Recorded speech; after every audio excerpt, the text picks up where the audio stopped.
ये कहानी शुरू होती है एक बहुत ज्यादा दर्दनाक दिन के साथ। हम मिलते हैं योशी से, जो एक बहुत अच्छी माँ है। योशी अपनी बेटी मेई के साथ बहुत खुश थी और आज मेई अपनी दोस्तों के साथ घर में हाइड एंड सीक खेल रही थी।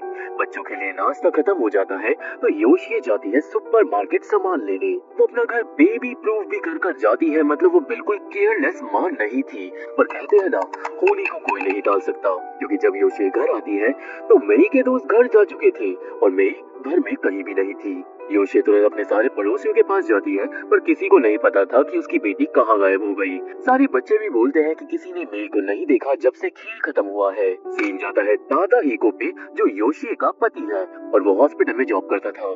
दादा हीको को पता चलता है कि उसकी बेटी गायब हो गई है और वो तुरंत घर भाग कर पहुंचता है। पुलिस आकर रिपोर्ट वगैरह लिखवा कर चले जाती है, पर मेई नहीं मिलती। दादा हीको और योशी दोनों बहुत ज्यादा डिप्रेस हो जाते हैं। पर देर रात को जब योशी गंदे कपड़े वॉशिंग मशीन में डालने जाती है तो उसकी रूह के रोंगटे खड़े हो जाते हैं।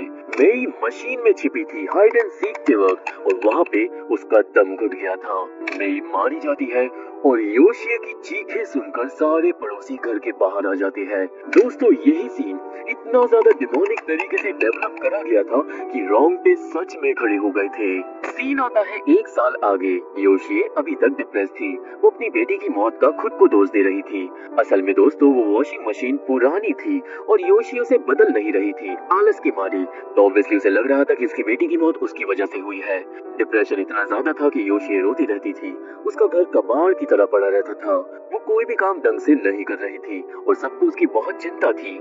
इसी बीच में हम मिलते हैं तोशिको से, जो दादा हीको की माँ है और वो आजकल घर संभाल रही थी। एक दिन तोशिको योशी को बताती है एक मंदिर के बारे में, जहाँ पे रिचुअल करते हैं पुरानी चीजों को जलाकर, और अगर योशी मेई के सामान को जला दे तो उस रिचुअल से शायद वो मूव ऑन कर जाए। योशी ये करने को मान जाती है, पर कुछ टाइम बाद हवा से वो रिचुअल वाला पैम्पलेट योशी के हाथ से उड़ जाता है और वो योशी को ले जाता है बहुत दूर एक मार्केट में, जहाँ पे घर का सामान लोग बेच रहे थे। दोस्तों, ये जो हुआ ना, यहाँ पे इत्तेफाक नहीं था, ये सब एक डिमोनिक शक्ति की प्लानिंग थी। थोड़ा यहाँ पे मैं एक्सप्लेन करूँ तो हमारे आसपास हमेशा आत्माएं होती है, पर अगर कोई बुरी आत्मा है ना, तो वो हमारे दिमाग की हालत का इस्तेमाल करेगी। इस मूवी के अंदर जो भी इविल शक्ति है, उसने अभी इस सीन में ये भाप लिया था कि योशी डिप्रेस्ड है अपनी बेटी की मौत से, और इसलिए वो शक्ति योशी को इस बाजार में ले आई थी। कहने का मतलब जो होता है उसके पीछे एक कारण जरूर होता है। वो पर्चा योशी को एक दुकान पे रोक देता है, जहाँ पे उसकी नजर पड़ती है एक डब्बे पे, जिसे अजीब तरीके से बंद कर रखा था, और जो भी चीज उस डब्बे के अंदर थी वो योशी को तो जैसे हिप्नोटाइज कर लेती है और योशी उसे खरीद लेती है। रात को अब जब दादा ही को आता है अपने घर पे, तो वो अपनी पत्नी को फाइनली खुश देखता है, पर उसके होश उड़ जाते हैं क्योंकि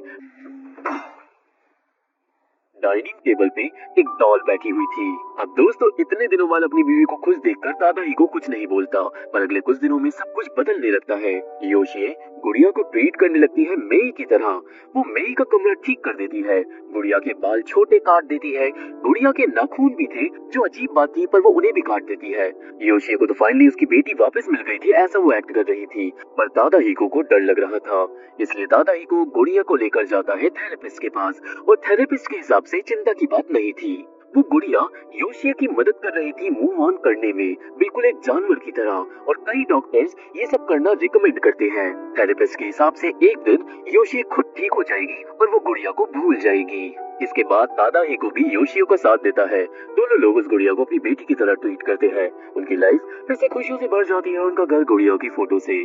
फाइनली वो लोग एक नई वॉशिंग मशीन भी खरीद लेते हैं, जो प्रॉमिसिंग था कि वो गुड़िया सच में हेल्प कर रही है मूव ऑन करने में। इन कुछ टाइम बाद मिलती है गुड न्यूज, योशी फिर से हो गई थी प्रेग्नेंट। 9 महीने बाद घर में आ जाती है एक और नन्ही परी, जिसका नाम वो रखते हैं माई। माई के घर में आने से योशी फाइनली हो जाती है ठीक, और वो भूल जाती है उस गुड़िया के बारे में। उनका घर भर जाता है माई की फोटो से, और वो गुड़िया अब पड़ी रहती है खिलौनों के बीच में। उस पर कोई भी ध्यान नहीं देता। कई बार योशी उस गुड़िया को यूज करती है अपनी बेटी को चुप करवाने के लिए। पर एक दिन योशी और तोशी को बात कर रहे थे किचन में कि तभी माई चिल्लाने लगती है। बेबी मॉनिटर से वो दोनों देखते हैं कि वो गुड़िया माई के ऑलमोस्ट ऊपर आ गई थी। दोनों भाग कर जाते हैं और दोस्तों, माई की गर्दन पे चोट लग गई थी गुड़िया के बालों से।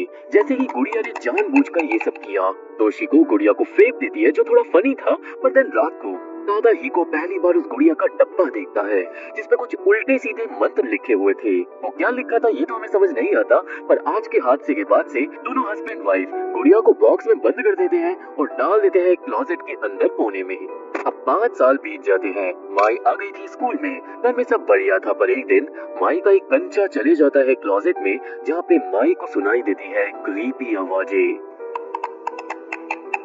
और माई निकाल लेती है उस गुड़िया को, जिससे योशी चौंक जाती है। अब इतने सालों बाद ऑब्वियसली पुरानी बातें किसी को याद नहीं रहेंगी। माई गुड़िया को अपने पास ही रखती है और माई के हिसाब से इस गुड़िया का नाम है आया, पर आया के साथ कुछ तो अजीब था। शाम को योशी और दादा ही को बात करते हैं आया के बारे में। दोस्तों, उस गुड़िया के बाल योशी ने काट दिए थे 5 साल पहले और अब बाल फिर से लंबे हो गए थे और उस गुड़िया के नाखून भी वापस उग गए थे। हालांकि दादा ही को के हिसाब से पुरानी गुड़िया होती ही क्रीपी है तो उन्हें ज्यादा ध्यान नहीं देना चाहिए। अगले दिन गुड़िया के बाल वैक्यूम क्लीनर में भी फंस जाते हैं। वही माई अब आया से बहुत ज्यादा बातें कर रही थी। दिन रात को माई आकर घुस जाती है योशी के बगल में, क्योंकि माई को रात में आया से डर लग रहा था। एनीवे नेक्स्ट डे माई और योशी के साथ घर आती है आकी को और उसकी बेटी हियोरी। माई और हियोरी आया के साथ खेलने लगते हैं। योशी और आकी को किचन में थे जब नया खरीदा दूध खराब हो जाता है। और दोस्तों, इस मूवी में ऐसी छोटी छोटी हॉन्टिंग्स है जो रियल लाइफ में होती है, जिससे मूवी और ज्यादा रियलिस्टिक लगती है। फिर अचानक हियोरी चिल्लाती है, लड़कियां भाग कर आती है। हियोरी के हाथ पे किसी ने काट लिया था। ऑब्वियसली दोनों मदर्स को लगता है कि ये काम माई का है, पर माई भी रोने लगती है और बोलती है कि ये काम आया का है। इस सबसे योशी अपने बेटी से गुस्सा हो जाती है, क्योंकि उसे लग रहा था कि उसकी बेटी ने झूठ बोला। एंड शाम को माई अपने कमरे में उदम कर रही थी। योशी कमरे में जाती है, पर माई अपने मुंह पे पेपर बैग पहनकर बैठ जाती है कुर्सी पे। पर कुछ और भी था। माई ने खराब कर दी थी अपनी बड़ी बहन की सारी फैमिली फोटोज, जिससे योशी और गुस्से में आ जाती है। वो माई के मुंह से हटाती है पेपर बैग, पर कुर्सी पे माई नहीं गुड़िया थी। योशी की आंखें फटी की फटी रह जाती है और जल्दी माई आकर गुड़िया लेकर भाग जाती है। अगले दिन माई की टीचर योशी को दिखाती है 2 ड्राइंग्स जो माई ने बनाई थी। पहली ड्राइंग में एक माँ और बेटी थे जो फांसी पे लटके हुए थे और दूसरी ड्राइंग में एक लड़की थी जो जिंदा जल रही थी। ये सब देखकर फाइनली योशी सोचने लगती है कि कुछ तो गड़बड़ है उस गुड़िया में। दिन रात में फिर से माई आती है और योशी के गले लगकर सो जाती है, पर इस बार कुछ गड़बड़ थी, क्योंकि जब योशी ढंग से देखती है तो बेड पे थी वो डिमोनिक गुड़िया। योशी चिल्ला पड़ती है। दादा ही को भी जाग जाता है, पर फिर नेक्स्ट डे दादा ही को जल्दी में था तो वो योशी की बात ढंग से नहीं सुनता। हालांकि अब योशी को कुछ करना था और इसलिए उस दिन वो जाके गुड़िया को कूड़े में फेंक देती है। फिर वो आके अपना लंच बनाने लगती है कि तभी घर का दरवाजा खुलता है और देखने पे वही गेट के पास बैठी थी वो गुड़िया अपने मुंह पे पेपर बैग पहन के। अब गुस्से में योशी जाती है और वो उस गुड़िया को पूरी तरीके से बेलन से बचा देती है। उसका सर वो कुचल देती है, पर देन वो मुड़ती है और गुड़िया बैठी हुई थी पलंग पे। दोस्तों, योशी की क्या मेरी सांसें अटक गई थी सीन में जब वो देखती है कि उसकी बेटी का सर कुचला हुआ है। वो चिल्ला चिल्ला कर रोने लगती है, पर फाइनली शुक्र की बात थी कि वो जाग जाती है। मतलब ये बस एक सपना था, पर सच्ची में मेरा मुंह खुला का खुला रह गया था इस सीन को देखकर। हालांकि वो गुड़िया वापस घर तो आ ही जाती है, वो भी एक नोट के साथ। असल में योशी ने बिना टैग के उस गुड़िया को फेंक दिया था, जो अलाउ नहीं है सिंस गुड़िया बहुत ज्यादा बड़ी थी। बिल्डिंग के मैनेजर ने गुड़िया को वापस गेट पे लाकर छोड़ दिया था और अब योशी गुड़िया लेकर जाती है कूड़ा गाड़ी के पास और वो कूड़े वाले को गुड़िया अपने हाथों से दे देती है। गुड़िया फाइनली चले जाती है, पर 5 मिनट होते नहीं और बजने लगती है एम्बुलेंस की सायरन। योशी भागती है देखने की क्या हुआ और दोस्तों, वो कूड़े वाला अपने ही ट्रक के अंदर कुचलकर मारा गया था, जिससे अब योशी डर गई थी। वहीं आ जाती है अब माई, जो स्कूल से घर आ रही थी और माई उठा लेती है अपनी गुड़िया। इतना ही नहीं, माई को बिल्कुल अच्छा नहीं लगता कि उसकी माँ ने उसकी गुड़िया को फेंक दिया। दिन रात को योशी फाइनली अपने पति को बेबी मॉनिटर दिखाती है, जिसमें माई साफ साफ गुड़िया से बात कर रही थी। योशी के हिसाब से ये गुड़िया हॉन्टेड है, पर दादा ही को, जो बेचारा थका आ रहा था काम से, उसे लगता है कि उसकी बीवी पागल हो रही है। इतना ही नहीं दोस्तों, माई और आया की बातों से हमें लग रहा था कि जो आया है ना, उसे अपने घर नहीं जाना। और आप लोग इस बात को याद रखना एंड में काम आएगी। अब अगले दिन होती है एक और डिमोनिक हॉन्टिंग। माई जिद करती है हाइड एंड सीक खेलने की। वो जाकर छिप जाती है और मैं इस सीन को नाम देता हूँ कभी गुड़िया कभी लड़की। होता यह है कि योशी किचन से निकलती है माई को ढूंढने के लिए, पर किचन का गेट अपने आप बंद हो जाता है। किचन में योशी को माई साफ साफ दिखाई देती है। योशी किचन की तरफ बढ़ती है, पर देन वो गुड़िया पीछे से चले जाती है बेडरूम में। योशी बेडरूम में जाती है जहाँ माई चादर के अंदर थी। चादर से निकलकर माई बेड के नीचे चले जाती है, पर जब योशी नीचे देखती है तो कोई नहीं था। तभी बेड से कूदकर वो गुड़िया योशी पे चढ़कर भागती है कमरे के बाहर। गुस्से में योशी चिल्ला पड़ती है, पर देन एक ईविल शक्ति चादर को ओढ़कर भागती है दोबारा कमरे के बाहर। फाइनली योशी को एहसास होता है कि दो लड़कियां हैं। तुरंत योशी भागती है अपनी बेटी को ढूंढने और उसे मिलती है माई वॉशिंग मशीन के अंदर। ऑब्वियसली योशी डर जाती है, पर देन माई बदल जाती है एक ईविल आत्मा में जो योशी पे हमला कर देती है और योशी आत्मा को दूर फेंक देती है, पर आत्मा फिर से बदल जाती है माई में। इन दी एंड माई थी वो लड़की जिसके सर में लग गई थी चोट। बहुत घुमाव फिराव सीन था, पर बहुत अच्छे से डायरेक्ट किया गया था। अब हॉस्पिटल में तादाहिको आता है और डॉक्टर्स को चिंता थी योशी की मेंटल हेल्थ की, क्योंकि दोस्तों माई के शरीर पे मिलते हैं स्क्रैचेस और डॉक्टर्स को लग रहा था कि ये काम योशी का है। तादाहिको को भी लगता है कि उसकी बीवी की मेंटल हेल्थ फिर से बिगड़ रही है, क्योंकि योशी के शरीर पे भी स्क्रैचेस थे। इसलिए डॉक्टर्स एडमिट कर लेते हैं योशी को हॉस्पिटल में कुछ दिनों के लिए। तादाहिको अपनी बेटी को दादी माँ के यहाँ छोड़ देता है और वो अपनी बीवी को एश्योरिटी देता है कि सब ठीक होगा, पर योशी डर रही थी। वो उस गुड़िया को अपनी बेटी के साथ अकेला नहीं छोड़ना चाह रही थी। योशी तादाहिको को बोलती है उस गुड़िया को मंदिर ले जाकर रिचुअल करवाने के लिए, वही वाला रिचुअल जो मूवी की शुरुआत में तोशिको ने योशी को बताया था, जिस रिचुअल में लोग बाग पुरानी चीजों को जलाते हैं मूव ऑन करने के लिए। रिचुअल में अगर शायद वो गुड़िया जला दी जाएगी तो शायद सब ठीक हो जाएगा। दिन घर जाकर तादाहिको मंदिर वालों को कांटेक्ट करता है। मंदिर वाले डॉल्स की फोटोज मंगाते हैं और जब तादाहिको डॉल के डब्बे की फोटोज खींच रहा था तो उसे मिलती है कुछ इन्फॉर्मेशन। डब्बे पे लिखा था यासुमोतो कोइची के बारे में। वो एक डॉल मेकर था जिसने ये डॉल बनाई थी अपनी बेटी रेई के लिए। तादाहिको अब डॉल मेकर के बारे में इंटरनेट पे सर्च करता है। उसे पता चलता है कि डॉल मेकर बनाता था लिविंग डॉल्स को और काम करता था सेंची नाम के गांव में। अब दोस्तों ये लिविंग डॉल्स का क्या मतलब है ये तो आगे ही पता चलेगा। देन तभी कॉल आता है मंदिर से और मंदिर वाले उस गुड़िया को सीधा सीधा श्रापित बता देते हैं। वो लोग तादाहिको से इसलिए ही कल वो गुड़िया लेने आ जाएंगे और इस सबसे डरकर तादाहिको सर्च करता है लिविंग डॉल्स के बारे में और उसे मिलती है एक यूट्यूब वीडियो जिसमें 5 लोग लिविंग डॉल को ढूंढने के लिए आए थे एक आइलैंड पे। दोस्तों लिविंग डॉल की एक स्टोरी थी जो यासुमोतो कोइची से जुड़ी हुई थी। सेंची विलेज था एक गाँव और वो गाँव था एक आइलैंड पे। कहानी के हिसाब से यासुमोतो की बेटी रेई एक दिन अचानक गायब हो गई थी, पर जब पुलिस को रेई कहीं भी नहीं मिली तो यासुमोतो की बीवी ताइको को लगने लगा था कि रेई उस गुड़िया के अंदर है। ताइको गुड़िया को ही अपनी बेटी की तरह ट्रीट करने लगी थी और ताइको के मरने के बाद उस गुड़िया को ताइको की लाश के साथ ही दफन कर दिया गया था। पर कहानी के हिसाब से एक दिन वो गुड़िया कब्र से बाहर आ गई और अब वो उस आइलैंड पे घूम रही है और वो गुड़िया ढूंढ रही थी रेई को, जो वो लड़की है जो गायब हो गई थी।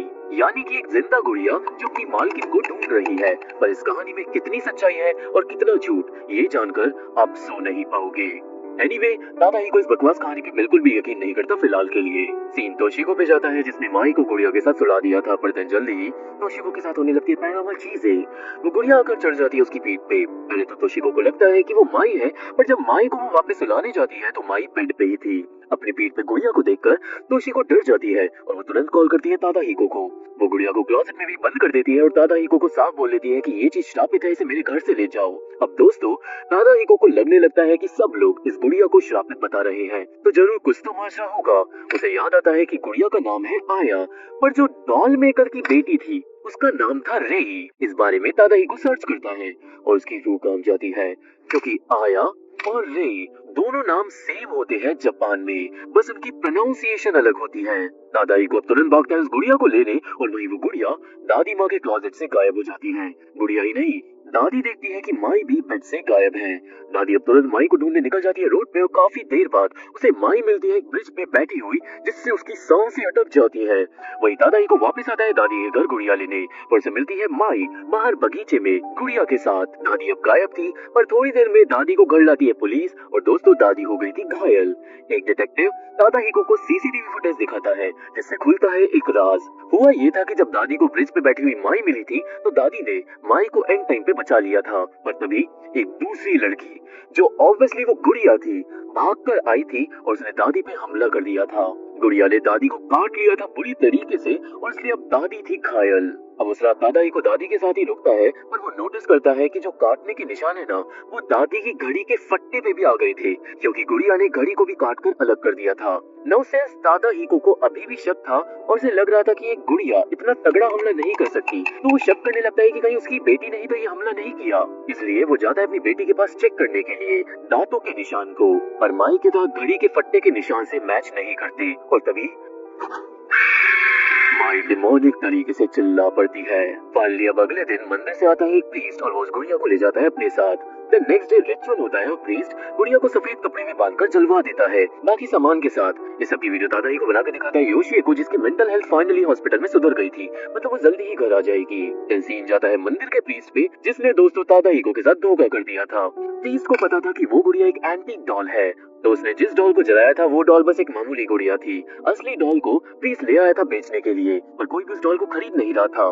प्रीस्ट देन डॉल के साथ पहुंचता है एक स्टेशन पे, जहाँ पे अचानक उसे खांसी आने लगती है, उसके मुंह से बाल निकलने लगते हैं और जल्दी ही वो फिसल कर गिर जाता है एस्केलेटर पे। फाइनली यहाँ पे उस गुड़िया का डब्बा टूट जाता है, मतलब वो शैतानी शक्ति अब आजाद हो गई थी। प्रीस्ट को हॉस्पिटल ले जाया जाता है और वहीं पे दादाही को भी काम करता था, जो प्रीस्ट की हालत देखकर चौंक जाता है। तभी मंदिर का एक कर्मचारी आता है दादाही को के पीछे डॉल लेकर। दादाही को पता चलता है मंदिर की धोखाधड़ी के बारे में और मंदिर वाला सॉरी बोलकर गुड़िया वापस कर चले जाता है। ऑब्वियसली दादाही को कॉल करता है टेंपल के मैनेजर को। मैनेजर माफी मांगता है और एश्योरिटी देता है कि वो उसकी हेल्प करेगा, क्योंकि उस गुड़िया का केस कुछ ज्यादा ही श्रापित है। देन उसी टाइम एक नर्स गुड़िया को उठा लेती है और गुड़िया के अंदर से बाहर गिरता है एक दांत, जिससे दादाही को समझ जाता है कि उसे पता लगाना होगा कि इस गुड़िया के अंदर आखिर है क्या चीज। दादाही को जाकर अब गुड़िया का एमआरआई करवाता है और दोस्तों सबकी आंखें फटी की फटी रह जाती है, क्योंकि उस गुड़िया के अंदर एक बच्चे का कंकाल था। ये सब आकर योशी भी देख लेती है, क्योंकि इसे फाइनली हॉस्पिटल से छुट्टी मिल गई थी। हस्बैंड वाइफ अब कॉल करते हैं पुलिस को। जल्दी ही मिलने आता है ताकेशी नाम का एक डिटेक्टिव, जो गुड़िया को अपने साथ ले जाने लगता है ताकि पता चल सके कि किस बच्ची की लाश इस गुड़िया के अंदर है। बेसिकली दोस्तों ये साफ था कि जो डॉल मेकर था ना, उसकी बेटी गायब नहीं हुई थी, उसी डॉल मेकर ने अपनी बेटी को गुड़िया में बदल दिया था। पर क्यों, ये आगे पता चलेगा। ताकेशी अब गुड़िया को ले जा ही रहा था जब वो लोग कांदा नाम के एक पीस से टकरा जाते हैं, जिसे मंदिर के मैनेजर ने भेजा था उस डॉल के लिए। कांदा ताकेशी से गुड़िया मांगता है, पर ताकेशी मना करता है क्योंकि ये केस अब पुलिस के हाथ में था। ताकेशी गुड़िया को अब ले जाने लगता है डीएनए टेस्ट के लिए एक लैब में, पर कांदा, योशी और दादाही को ताकेशी के पीछे पीछे जाते हैं ताकि वो गुड़िया रास्ते में कुछ डिमोनिक ना करते। हालांकि दोस्तों ताकेशी को इस शराब की बातों पे बिल्कुल भी यकीन नहीं था।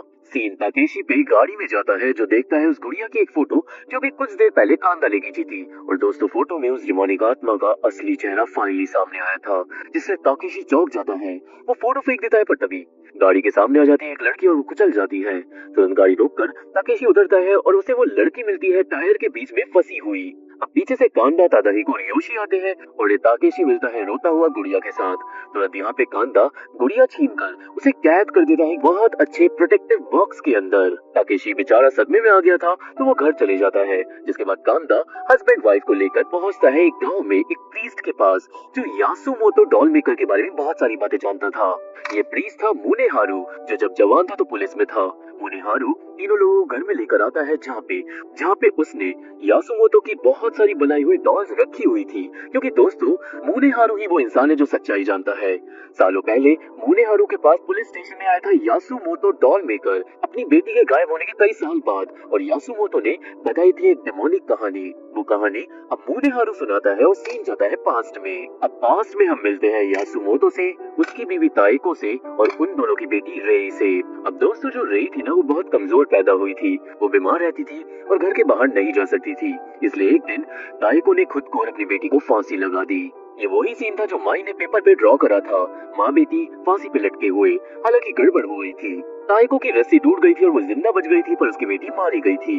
ये सब देख लिया था यासुमोतो ने, और अपनी बीवी के क्राइम को छिपाने के लिए यासुमोतो ने अपनी बेटी की लाश को पानी में उबाल दिया था। और ये वाला सीन भी माई ने ड्रॉ करा था, जिसमें वो बच्ची जिंदा जल रही थी, पर ऐसा नहीं हुआ था, वो असल में उसकी लाश उबल रही थी। देन यासुमोतो ने अपनी बेटी की हड्डियों के ऊपर बना दिया था उस गुड़िया को। कुछ टाइम बाद काएको भी मारी गई थी, पर मरने से पहले काएको की इच्छा थी कि वो और उसकी बेटी साथ में ही दफन हो, एक पॉट के अंदर सेंची विलेज में, जो पास के एक आइलैंड पे था। यासुमोतो ने काएको की लाश को देन गुड़िया के साथ ही दफन कर दिया था एक तोरी गेट के पास, जो ये गेट होता है जो आप अभी स्क्रीन पे देख पा रहे हो। हालांकि मरने से पहले यासुमोतो ने ये सब कुछ बता दिया था मुनेहारू को। मुनेहारू ने अपनी टीम के साथ जाकर फिर कब्र को खोदा था ताकि इस कहानी का सबूत मिल सके, पर कब्र के अंदर सिर्फ कायोको की लाश थी, वो गुड़िया नहीं थी, क्योंकि उस गुड़िया को कोई चुरा कर ले गया था। एक्चुअली उस पुराने टाइम में यासुमोतो की बनाई गई गुड़िया बहुत महंगी बिक रही थी, जिस वजह से वो चोरी हो गई थी कब्र के अंदर से ही, और काफी सालों तक पता नहीं वो गुड़िया कहाँ कहाँ घूमी होगी। जिसके बाद एंड में वो एक मार्केट में आ गई जहाँ पे उसे योशिए ने खरीद लिया। मुनेहारू के हिसाब से उन्हें गुड़िया को वापस ले जाकर रखना होगा कायोको की लाश के पास, और तभी ये श्राप खत्म होगा।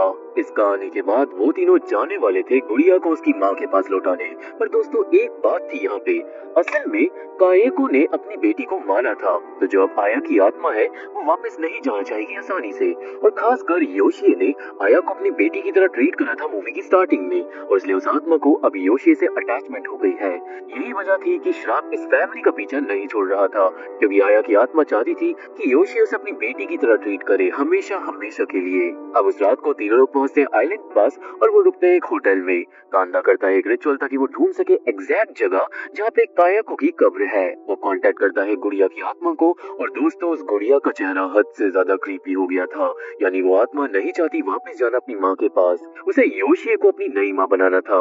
एनीवे इस रिचुअल में लोकेशन तो पता चल जाती है एग्जैक्ट कब्र की, पर अचानक पूरे कमरे में पैरानॉर्मल एक्टिविटी होने लगती है, भूकंप आने लगता है, सारी चीजें गिर जाती है और वो गुड़िया अपने पिंजरे से बाहर निकल जाती है। योशिए कैमरे की फ्लैश से गुड़िया को ढूंढती है, पर वो इविल आत्मा इधर उधर भाग रही थी बहुत ज्यादा क्रीपी तरीके से, ताकि वो उन लोगों पे हमला कर सके। बड़ी मुश्किल से वो लोग गुड़िया पे कपड़ा डालकर उसे बांध देते हैं होली वाटर के जरिए, और इस सब में कांदा हो जाता है घायल, मतलब वो अब आइलैंड पे नहीं जा पाएगा। देन नेक्स्ट डे कांदा वापस चले जाता है शहर, और अब जो करना था वो योशी और तादाहिको को करना था।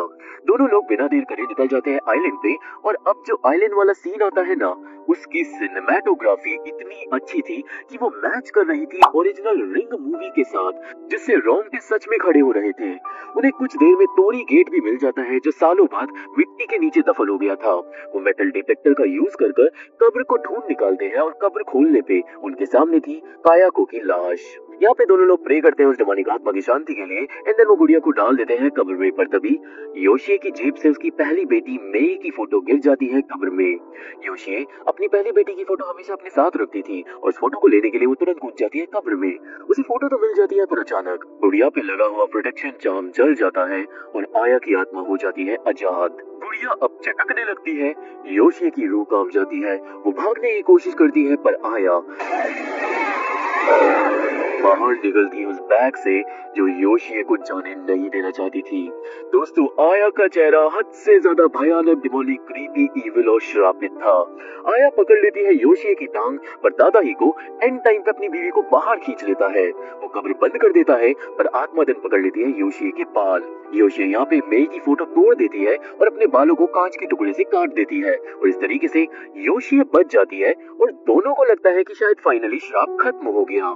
दोनों खुशी मनाते हैं और वो लौट जाते हैं घर, जहाँ पे माई उनका स्वागत करती है। सब फाइनली ठीक था, पर माई योशिए के गले से चिपक के ही रह जाती है, और जल्दी ही योशिए का दम घुटने लगता है, क्योंकि दोस्तों असली माई कैद थी वॉशिंग मशीन के अंदर, जिसे देख लेता है दादाहिको। दादाहिको तुरंत वॉशिंग मशीन तोड़ने लगता है, और वही योशिए शीशे में देखती है डेमोनिक आया को जो उससे चिपकी हुई थी। अब यहाँ पे आइलैंड वाले फ्लैशेस आने लगते हैं, यानी कि दादाहिको और योशिए अभी तक आइलैंड पे ही थे, और अब जो हो रहा था वो सब उनके दिमाग में हो रहा था। वो डेमोनिक आत्मा हर वो कोशिश कर रही थी कि योशिए को अपने साथ रख पाए। एनीवे दादाहिको किसी तरीके से वॉशिंग मशीन तोड़कर माई को बाहर निकालता है, पर माई बदल जाती है उसकी पहली बेटी मेई में, यानी कि मेई की आत्मा थी ये। मेई अब तुरंत जाती है और वो आया की आत्मा को अपनी माँ के पास से खींचकर अपने साथ ले जाती है, यानी इन दी एंड मेई की आत्मा ने अपने मम्मी पापा की मदद करी और वो आया को अपने साथ ले गई। ऐसा होते ही दादाहिको रियल में योशिए को कब्र से बाहर निकाल लेता है। मेई की फोटो कब्र में ही रह जाती है, और एक चिलिंग म्यूजिक के साथ हम देखते हैं मेई, दादाहिको और योशिए को, जो हैप्पी फैमिली की तरह लग रहे थे, एक ऐसी फैमिली जो कभी उनकी हो ही नहीं। सीन यहाँ से आता है कुछ दिन आगे, जहाँ पे योशी, दादा हिको और माई साथ में वापस घर पे खुश थे। वो सब ब्रेकफास्ट करके निकल जाते हैं बाहर घूमने के लिए और फिर हम देखते हैं कांदा, दादी माँ और मंदिर के मैनेजर को, जो आते हैं योशी और दादा हिको से मिलने, क्योंकि दोस्तों एक हफ्ते से दादी माँ का फोन वो दोनों नहीं उठा रहे थे जब से वो दोनों आइलैंड से वापस आए हैं। अपार्टमेंट की तरफ जाते हुए दादी माँ कांदा को दिखाती है एक रिकॉर्डिंग, जिसमें आया बात कर रही थी माई से, और ये वही रिकॉर्डिंग है जो हमने पहले देखी थी पर वो अधूरी थी। रिकॉर्डिंग में आया बोल रही थी कि उसे घर नहीं जाना क्योंकि उसकी माँ उसे मारती पीटती है। यानी कि मतलब पास में आया की माँ एक अब्यूजिव मदर थी।